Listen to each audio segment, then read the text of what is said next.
High friend, welcome to our channel S M blog থেকে নতুন একটা ভিডিও সবাইকে জানাই স্বাগত এবং গুড মর্নিংও বলা যায়। এখন যেহেতু 11:30 বাজে আর আমি সমস্ত কাজ সেরে চলে এসেছি তোমাদের সামনে। অনেক দিন বড় ভিডিও দিই না, বলেছিলাম বড় ভিডিও দেবো না, কারণ তোমরা সেভাবে দেখছো না বড় ভিডিও, তার জন্য আমার ইচ্ছা করছিল না দিতে। কিন্তু একটা ভিডিও ছেড়েছিলাম, তার মধ্যে একজন বলেছে, কেন তুমি বড় ভিডিও দেবে না, ছোট ভিডিও শর্ট ভিডিও দিচ্ছ, আমার দেখতে ভালো লাগছে না, তোমার নিজের ভয়েসটা আমার শুনতে ভালো লাগে, তুমি বড় ভিডিও দাও, তোমার পাশে আছি। তার জন্য কিন্তু তোমার রিকোয়েস্টে বা অনেকের রিকোয়েস্ট আছে যে আমি এইভাবে ভিডিও দেই। হেয়ার ওয়াশটা ওদের খুবই ভালো লাগে, সেইভাবে আবার কিন্তু অনেক দিন পরে যেহেতু চলে এসেছি। তোমরা তো সবাই জানো এই বৃষ্টিটা সব জায়গায় হয়েছে, টানা 2 সপ্তাহ প্রায়, সেই বিবাহতারিণী বারের আগের থেকেই বৃষ্টিটা শুরু হয়েছে আর এখনও পর্যন্ত বৃষ্টি হয়ে যাচ্ছে। আজকের সামান্য একটু রোদ্দুর বেরিয়েছে আর সকাল থেকে আমি এত কাচাকুচি করেছি, সারা ঘরের জামা কাপড় তো সব বার করে দিয়েছি, কোরান তো কেচেছি। আর তারপরে রোদ্দুরটা দেখে মাথায় শ্যাম্পু করবো বলেও চলে আসলাম। তা ওই জন্য তোমাদের সামনে একটু শেয়ার করলাম যে আজকের অনেক দিন বৃষ্টির পরে আমি চুলের ট্রিটমেন্টটা কীভাবে নেব। আর হ্যাঁ, এর মধ্যে আবার কি বলবো, দু রকম জিনিস দেখতে পাবে, হয়তো চুলের আগাটাও আজকে ছাড়তে পারি। তা চলো, এই যে এই শ্যাম্পুটা ব্যবহার করবে, এই শ্যাম্পুটা খুব ভালো শ্যাম্পু, মোদিগেয়ারের এই শ্যাম্পুটা। আগে একটা বোতল ব্যবহার করেছি, আবার এই বোতলটা আবার অর্ডার দিয়েছিলাম সেদিন, এবার নিয়ে এসছি। এবার এইটা মাথায় দেব। তার আগে কিন্তু আমি সকালবেলা উঠে প্রায় 3 ঘন্টা হয়ে গেল মাথায় পেঁয়াজের রস করে দিয়েছি, কারণ বৃষ্টি হচ্ছে প্রচুর আর বৃষ্টিতে আমি কম বেশি করে ভিজি, সেটা তোমরা শর্ট ভিডিওর মধ্যে দেখতে পেয়েছো। ওই জন্য না মাথায় একটু পেঁয়াজের রসটা দিলাম, দিয়ে তারপরে এবার শ্যাম্পুটা করব। তা চলো শ্যাম্পুটা করা যাক, আর সেই সঙ্গে থাকো সবাই। কলতলায় একদম বসে গেছি আর এইভাবে শ্যাম্পু করতেও বসে গেছি, মানে বৃষ্টির ওয়েদারটা কাটছেই আর না, এক টানাই বৃষ্টি হয়ে যাচ্ছে। আর এই ওয়েদারে কিন্তু সেইভাবে চুল শুকনো করাও যাচ্ছে না, ভিজানোও যাচ্ছে না, তেল লাগানোও যাচ্ছে না, এরকম একটা পরিস্থিতি।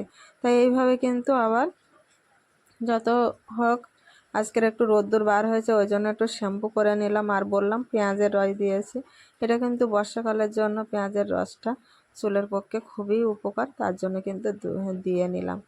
আর এইভাবে তলায় বসে কিন্তু শ্যাম্পু করতেও একটু অসুবিধা হচ্ছে, আর এতটাই নোংরা হয়েছে চুলে যে গেঁজাই হচ্ছে না, কোনো গেঁজাই হচ্ছে না। আর এই শ্যাম্পুটা না খুবই ভালো, আর 1 বোতল নিয়েছিলাম, নিয়ে ব্যবহার করে দেখলাম খুবই ভালো, ওই জন্য কিন্তু আবার নিলাম। শ্যাম্পুটা করলে কিন্তু তোমার মানে সিল্কি হয়, চুলগুলো খুব সুন্দর হয়, সেইভাবে কিন্তু শ্যাম্পুটা আমি ব্যবহার করে নিচ্ছি। প্রথমবারে একবার দিয়ে নিলাম, তারপরে একদম চুলটা ভালো করে ধুয়ে নেব। আর হ্যাঁ, কার কি সমস্যা হচ্ছে এই বৃষ্টির সময় চুলের জন্য, সেটা কিন্তু অবশ্যই কমেন্টে তোমরা জানাবে কেন হচ্ছে। কারণ এখন বৃষ্টির সময় কিন্তু বৃষ্টির জল মাথায় পড়া মানে চুল উঠবে, ওই জন্য যতই পারো নিজেরা বৃষ্টিতে ভিজবে, যাই কিছু করবে, কিন্তু মাথাটা আর চুল কিন্তু বৃষ্টির জল লাগিও না, কারণ বৃষ্টির জলটা চুলের পক্ষে খুব ভালো নয়, কারণ গোড়াটা এতটাই নরম হয়ে যায় আর চুল উঠতে শুরু করে দেবে। ওই জন্য কিন্তু আমি যতই বৃষ্টিতে ভিজে মাথায় একটা প্লাস্টিক দিয়ে নিই, চুলটা ভালো করে বেঁধে তারপরে আমি বৃষ্টির মধ্যে নেমে পড়ি। তা সেরকম আমি যেটা করি সেটা তোমাদেরকে বললাম। আর এইভাবে দেখো শ্যাম্পুটা দেখো নিয়ে নিয়েছি, শ্যাম্পুটা এত আঠা আঠা ভাব যে জলের মধ্যে দিয়ে ভালো করে না গুলে নিলে হয় না। আর আমি তো কন্টিনিউ শ্যাম্পু যখনই করি, যেই শ্যাম্পু হয় আমি কিন্তু ভালো করে জলের সঙ্গে মিশিয়ে গুলে নিই, কারণ লম্বা চুলের পক্ষে জলের সঙ্গে গুলে নিয়ে দেওয়াটাই বেশ ভালো লাগে আর ভালো হয়, ওই জন্য কিন্তু নিয়ে নিলাম। তারপরে এইভাবে কিন্তু মাথায় এবার দিয়ে কিছুক্ষণের জন্য রেখে দেব, খুশকিটাও দূর হয়ে যায়, চুলের সিল্কি ভাব আসে, চুলটা নরম সফট হয়, কন্ডিশনার ব্যবহার করতে হয় না এই শ্যাম্পুটা। আর এই হেয়ার ওয়াশ তোমাদের এতটাই প্রিয় বা পছন্দ, আমি যে ভিডিও দেব না বলেছিলাম সেই তোমরা রিকোয়েস্ট করছো যে ভিডিও দিতে হবে, তোমার ভয়েসের ভিডিও না পেলে আমাদের ভালো লাগছে না, তা বেশ কিছুদিন পরেই দিয়েছি। এই ভিডিওতে কমেন্টে জানাবে তোমাদের কার কেমন লাগছে, আর কন্টিনিউ এরম চুলের ভিডিও যদি দেখতে চাও সেটাও আমাকে কমেন্টে জানাবে। আর এই বর্ষার ওয়েদারটা কিভাবে কি চুলের যত্ন নিচ্ছি, কিভাবে কি ট্রিটমেন্ট করলাম সেটা তোমাদেরকে একটুকুনি শেয়ার করলাম।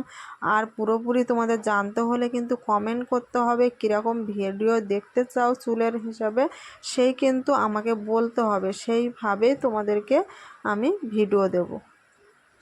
তা ভালো, এবার দেখো গেঁজা হয়ে গেছে। আর এইভাবে কিন্তু ভালো করে ঘষে ঘষে নিচ্ছি, কারণ চুলের গোড়ায় গোড়ায় না চুলকানি ভাব আছে, ওই জন্য ভালো করে ঘষে নিচ্ছে। যদি একটু 10 মিনিট কি 5 মিনিট এইভাবে রেখে দেবো চুলটা মুড়িয়ে, কারণ রাখলে কি বলো তো একটু নোংরাটা কেটে বার হয়ে যাবে, আর খুশকি যেহেতু সেটা যেন দূর হয়ে যায়।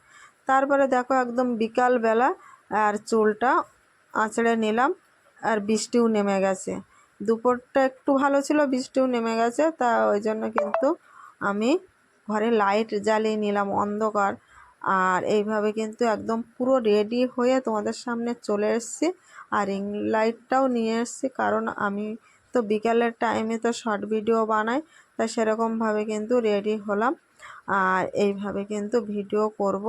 আর দেখো চুলটা কত সুন্দর আর সফট হয়েছে সেটা তোমরা দেখেই বুঝতে পারছো। এইভাবে কিন্তু আমি এবার কটা ভিডিও করে নিই, আর তোমরা ততক্ষণে আমার ভিডিওটা দেখে কমেন্টে অবশ্যই জানাবে কেমন লাগছে। আর আমাকে যারা ভালোবাসে তারা তো আমার পাশে থাকবে, আর নতুন হলে চ্যানেলটাকে সাবস্ক্রাইব করে পাশে থেকো। আর নিত্য নতুন চুলের ভিডিও, বড় ভিডিও পেতে হলে আমাকে কমেন্টে জানাবে। তা চলো ভিডিওটা এখানেই শেষ করি, সবাই ভালো থেকো।